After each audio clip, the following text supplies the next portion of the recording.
Hello, this is Mr. Stansbury. I'm going to take you through some of the problems on the 9E assignment. All right, first one we're going to look at is number 1. Temperature inside Vanessa's house T hours after midday, which is noon, is given by the function T equals 6 sine 15 T degrees plus 26 degrees Celsius. Okay, sketch the graph of T against T, temperature against time for 0 is less than or equal to T, less than or equal to 24. Okay, so let's do this. Let's start by getting our principal axis and our maximum and our minimum, and then we'll go from there. So principal axis is at 26. So I'm going to do this, 26. Make myself a little dotted line here. Maybe give myself some room since this is a real world type problem. It might be a little bit handier to have a little bit more space to work here. Amplitude is 6, so I know I'm going to add 6 to get to the top here. So 26 plus 6 is 32. So here's my maximum number. All right, and then if I take 26 minus 6, that's going to get us down here at 20, which is going to be our minimum value here. All right. Okay, so we got all those. And then now we want to make our axes here. And you know what we can do?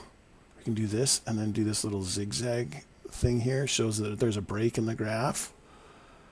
And then meaning that this from here to here isn't 20, and then that's 6, because obviously that's about the same amount. So make this little break in the graph. In fact, I probably should have done that so that it's a little bit more obvious.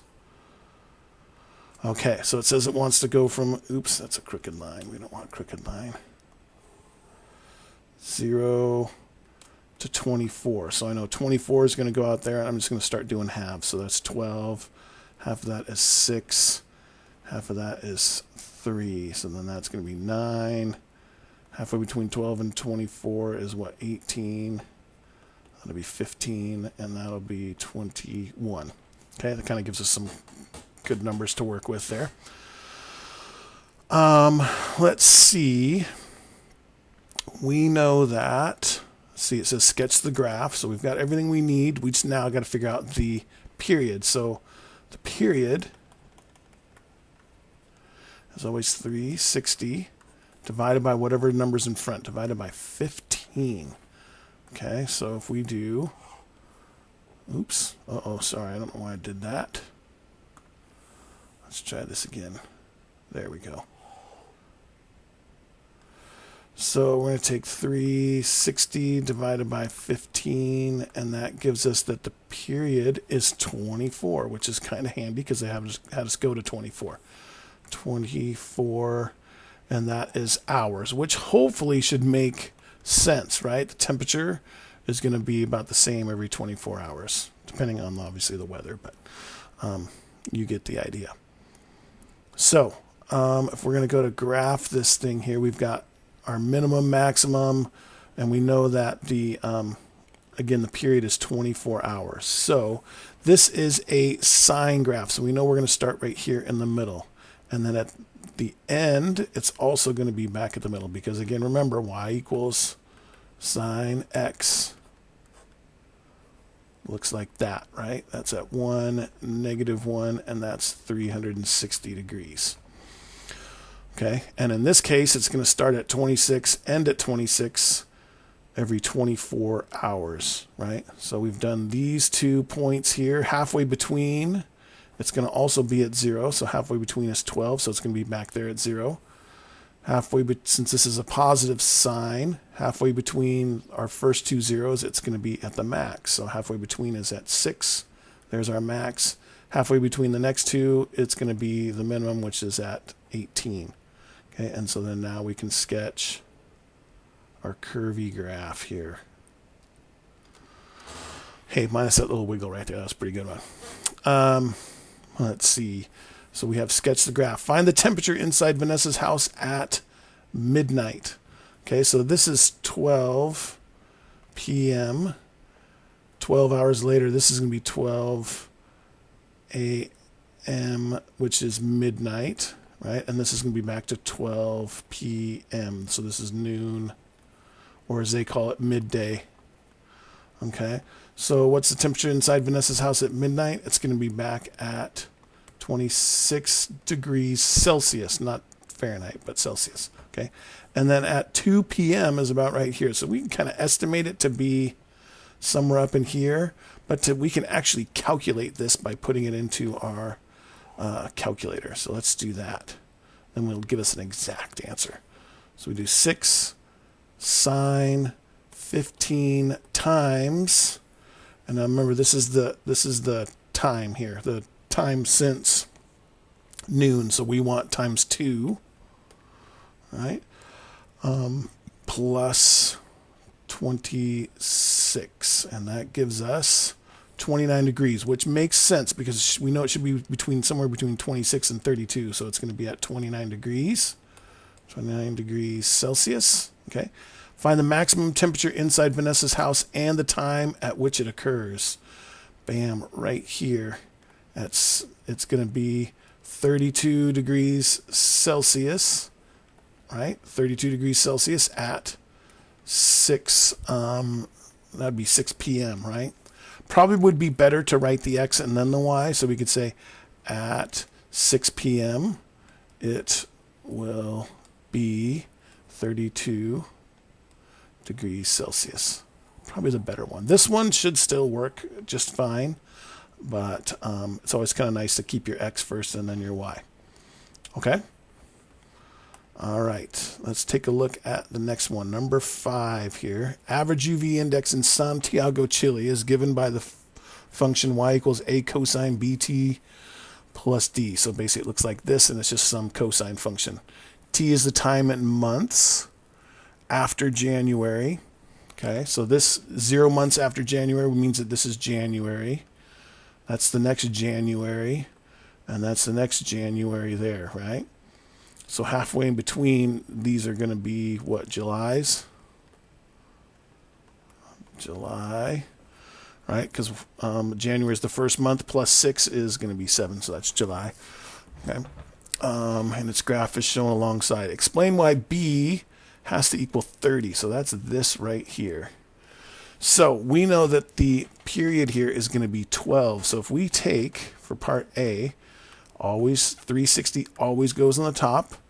We know it's going to take 12 months for that to go through one full cycle. So if we do 360 divided by 12, we get, I bet we better get 30, otherwise we got problems. 360 divided by 12 does give us 30. Okay, so it's going to be 30 because it's going to go through 30 full cycles in 360 months. Yeah, that's not very helpful, is it? But because really that's what the 360 stands for. Basically that means that this is a 30-year, this would be a 30-year graph. Okay, if we were to go all the way out to 360 degrees, it would go through 30 full cycles. Okay, find the values of A and of D. Okay, so D is going to be right in the middle here between 12 and 3. So we would want to do, for part B, 12 plus 3 divided by 2. That's 15 over 2, which gives us 7.5 is what D has to equal. Right? Okay, and then for A is the amplitude. So the difference between 7.5 and 12. So for part C, we can do 12 minus 7.5. It's going to give us what? 4.5. And that's what A is going to equal. Okay. So A is 4.5, D is 7.5. Find the average UV index for Santiago during May. So that would be, that's the 5th month, right? But here's the tricky part. This is the months after January. So if you think about it, February is going to be the first month after. So this is kind of a little bit of a tricky question here. March is going to be 2 months since January. April is going to be 3 months since January. May is going to be 4 months since January. So we're going to take 4 and plug it into our formula. But guess what? We figured out what all these pieces of the formula are. So let's write that formula out. It's y equals A, we figured out is 4.5.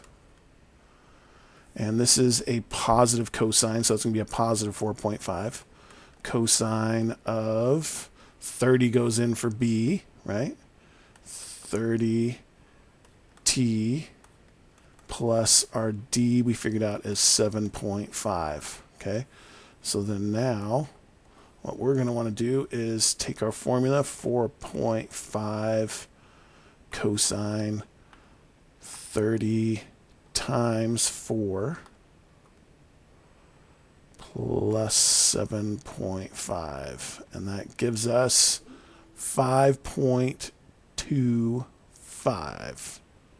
Okay, so we get 5.25. It does say give your answer to the nearest whole number, so we're going to go to 5 is going to be our answer for C here. Okay? Okay, let's take a look at one more example here. Number 9. Actually, one more problem from the assignment here. Number 9. A paint spot X right here lies on the outer rim of a wheel of a paddle steamer. Okay, it's a big old paddle boat out in the river, right? The wheel has a radius of 3 meters.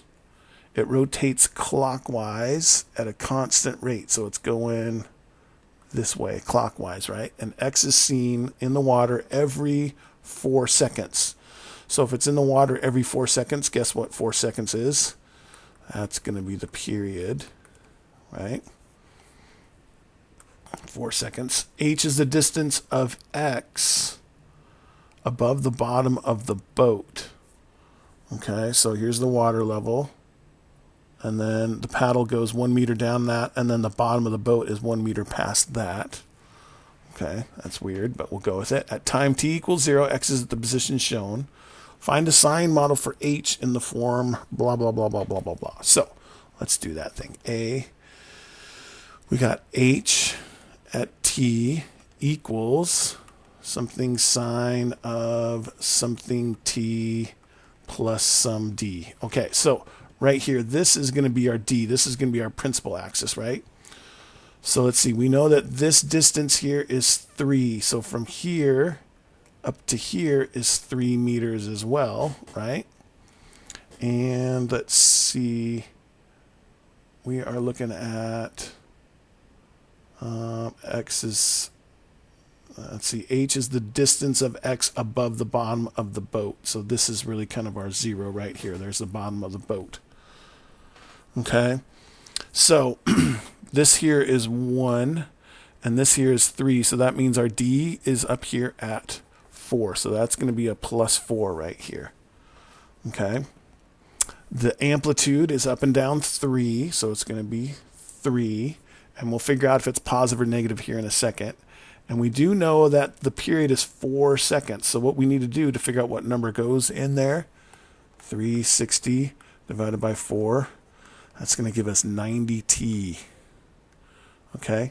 Now, if you think about it, if we're going to graph this thing, we're starting at 0, and it's going up first, right? So it's going to look something like that. Obviously a little bit farther down. But that means that this is going to be positive sign. So I'm feeling pretty good about this formula right here. Okay. Part B, it says, is X above or below the water after 6.5 seconds? Okay, so honestly, probably the easiest way to do that is to figure out where it's going to be at 6.5 seconds. So really we can just plug it into our calculator here at 6.5, or we could graph it. Either way would be fine, but since this is the only, we just have to do that part there, let's just do it in our calculator. So we'll do 3 sine 90 times, now we're at 6.5 seconds times 6.5, close that, and then plus 4.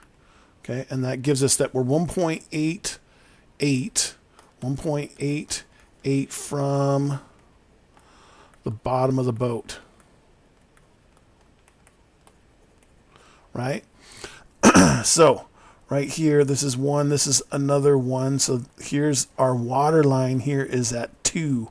So 1.88 means that it's below that water line. So because 1.88, it's going to be down either right here or right here, depending on which spot it's at. But either way, it's going to be below water. Okay? Okay, that's all we have for the 9E problems. If you have any further questions on any of these or anything else from the assignment, please feel free to ask. Thanks.